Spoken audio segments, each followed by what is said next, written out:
आप लोगों को याद होगा कि हम लोगों ने 18 मई को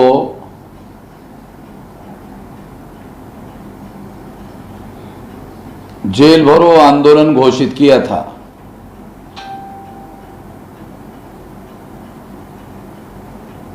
उसमें प्रमुख मुद्दा ये था कि जो मजदूरों का पलायन हो रहा है और उनको बहुत बड़े पैमाने पर हजारों किलोमीटर पैदल चलना पड़ रहा है, इस मुद्दे को लेकर हम लोगों ने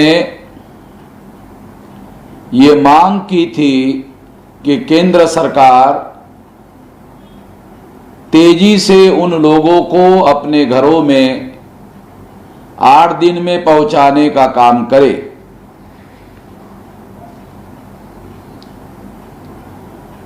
और जब इकोनॉमी को बहाल करना है तो उन लोगों को, क्योंकि सरकार अगर उनको अपने घरों में पहुंचाने का काम करेगी तो उनको बाहर इकोनॉमी को बहाल करने के लिए दोबारा वापस लाया जा सकता है। मगर केंद्र सरकार ने राज्य का नाम लिया, राज्य ने केंद्र का नाम लिया और दोनों ने मिलकर मजदूरों के साथ कारपोरेट सेक्टर की मदद करने के लिए धोखाधड़ी करने का काम किया और ऐसा काम नहीं किया। जिस तरह से मजदूरों का पलायन हो रहा है और उनको हजारों किलोमीटर पैदल चलना पड़ रहा है, ये एक आधुनिक भारत की सबसे बड़ी त्रासदी के तौर पर इतिहास में इस कलंक को लिखा जाएगा। दूसरी बात हमने उठाई थी कि भारत सरकार के फूड कॉरपोरेशन ऑफ इंडिया के गोदामों में अनाज पड़ा हुआ है और मंत्री का कहना है कि 1.5 साल तक हम लोग भारत के समस्त भारतीयों को खाना खिला सकते हैं। तो हमने मांग की थी कि उनके घरों में परिवार को जितना अन्न चाहिए उतना अन्न फ्री ऑफ कास्ट पहुंचाया जाए।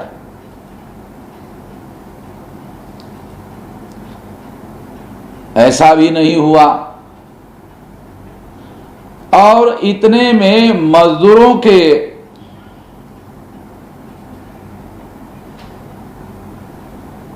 हक और अधिकार को खत्म करने वाला अध्यादेश निकाला गया। मजदूर कानून को प्रभावित करने वाला अध्यादेश निकाला गया।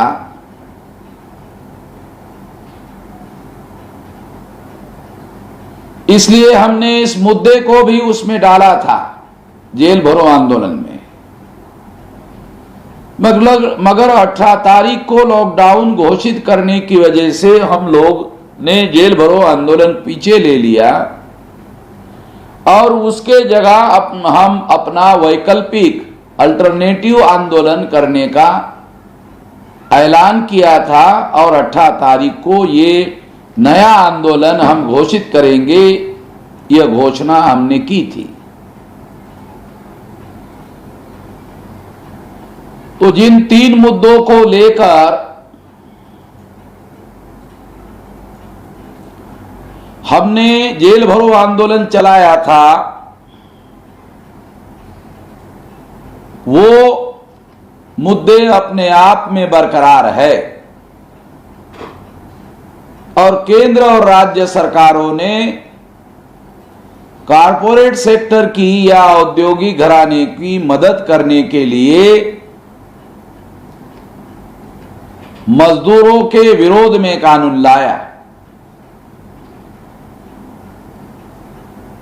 इसके विरोध में हम लोगों ने आंदोलन करने का ऐलान किया था,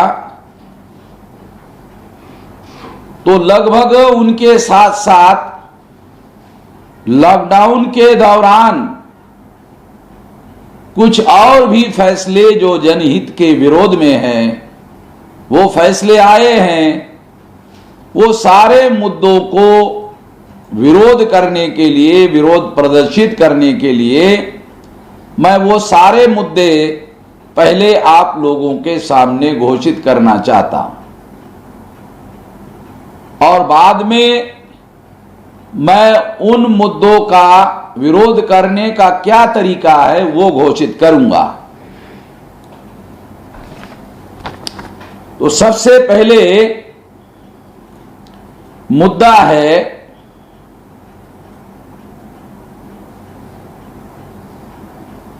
श्रमिकों को 8 घंटे की बजाय 12 घंटे काम करना होगा। सप्ताह में लगभग 72 घंटे श्रमिकों को काम करना होगा, जो कि पहले केवल 48 घंटे तक ही सीमित था। पहले से ही श्रम कानूनों को पूरी तरह से लागू नहीं किया जाता है। फैक्ट्री मालिकों को मजदूरों का पूरा शोषण करने का अवसर दिया जाता है। अभी श्रम कानून में बदलाव के कारण फैक्ट्री मालिकों को मजदूरों के शोषण की पूरी छूट मिल जाएगी। दूसरा मुद्दा है श्रमिक संगठनों के द्वारा श्रमिकों के हक अधिकारों की आवाज उठाई जाती थी। इस एक्ट में संशोधन होने के कारण श्रमिक संगठनों को प्रभावित कर दिया गया है। यह दूसरा मुद्दा है।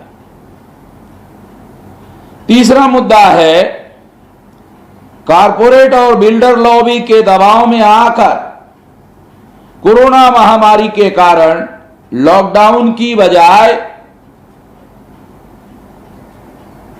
संकट में फंसे मजदूरों को अपने गृह राज्य में भेजने की वजह उन्हें अपने राज्य में जबरन रोक के रखना एक तरह से उन प्रवासी मजदूरों को बंधुआ मजदूर बनाकर रखने के विरोध में है। ये मौलिक अधिकारों के, मानव अधिकारों के विरोध का भी मामला है। ये तीसरा मुद्दा। चौथा मुद्दा है लॉकडाउन के दौरान संकट में फंसे मजदूरों के पास पर्याप्त राशन सामग्री ना पहुंचाने का मुद्दा भी है, जिसका हम लोग विरोध करने जा रहे हैं। पांचवा मुद्दा है सड़क दुर्घटना एवं भूखमरी के कारण जो प्रवासी मजदूर मारे गए, उनके परिजनों को 50 लाख रुपए का मुआवजा केंद्र सरकार के द्वारा ना देने के विरोध में।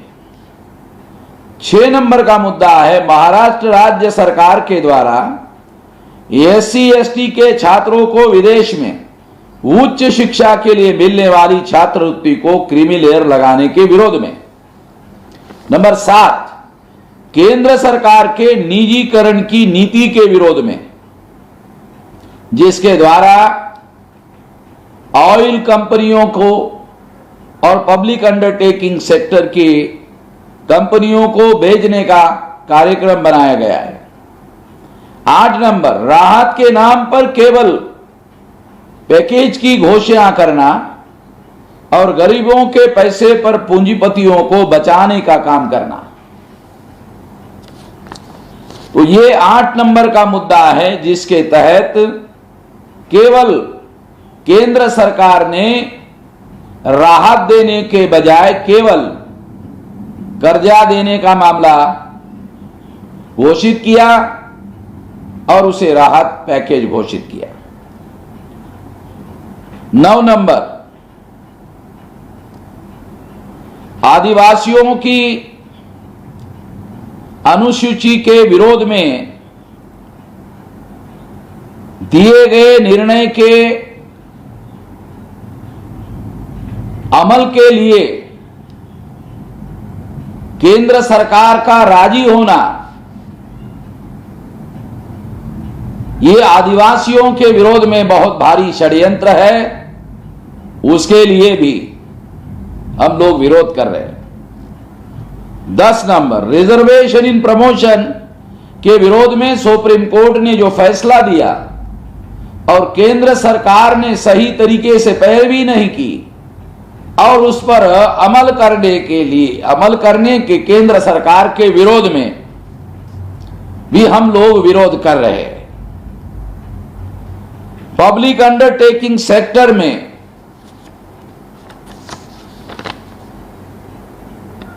जो नवरत्न कंपनियां हैं उनको बेचने के विरोध में, जो भारत सरकार को बहुत बड़े पैमाने पर लाखों करोड़ रुपया सालाना इनकम कमा कर देती है, उन कंपनियों को अपने चहेते उद्योगपतियों को बेचने के विरोध में। एससी एसटी ओबीसी पर ये जो 11 नंबर का मुद्दा था, अभी 12 नंबर का मुद्दा, एससी एसटी ओबीसी के ऊपर 3000 साल से मंदी का संकट छाया हुआ है, मगर उनको इस परिस्थिति से निकालने के लिए कभी भी कोई पैकेज, राहत पैकेज नहीं दिया गया है। इसके विरोध में तीसरा 13 नंबर का मुद्दा, सुप्रीम कोर्ट में महाराष्ट्र के औरंगाबाद के पास 16 मजदूर रेल के पटरी पर कटकर मरे। सुप्रीम कोर्ट ने उन मजदूरों के मुद्दों पर सुनवाई करने से इनकार करना और सुप्रीम कोर्ट में केंद्र सरकार के द्वारा झूठा हलफनामा दाखिल करना कि कोई भी मजदूर सड़कों पर पैदल चलकर अपने गांवों में नहीं पहुंच जा रहे हैं। इसके विरोध में ये 13 नंबर का मुद्दा। और चौथा नंबर का मुद्दा, लॉकडाउन के मुद्दे पर 20 लाख करोड़ रुपए का पैकेज देने का झूठा प्रोपेगेंडा करना, जबकि वो पैकेज ना होकर कर्जा है। केवल कर्जा ही नहीं दिया जा रहा है, बल्कि वो कर्जा वापस लेने की बात भी कही जा रही है।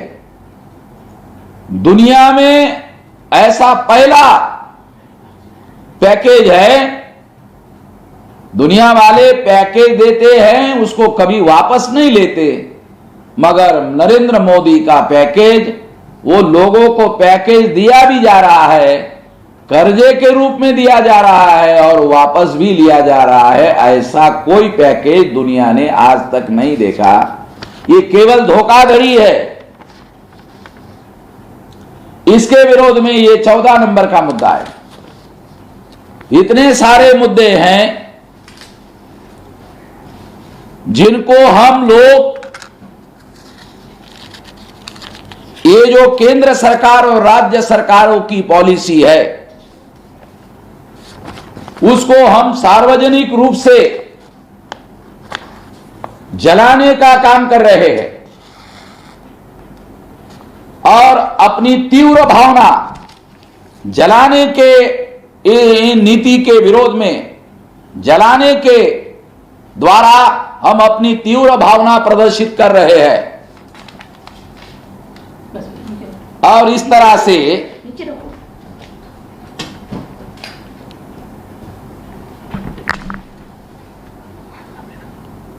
वो हमने ये जो पॉलिसी है केंद्र सरकार और राज्य सरकारों की, उसको सार्वजनिक रूप से जलाया और देश में समस्त देशवासियों को विरोध की तीव्र भावना प्रदर्शित करने के लिए हमने इसको जलाया।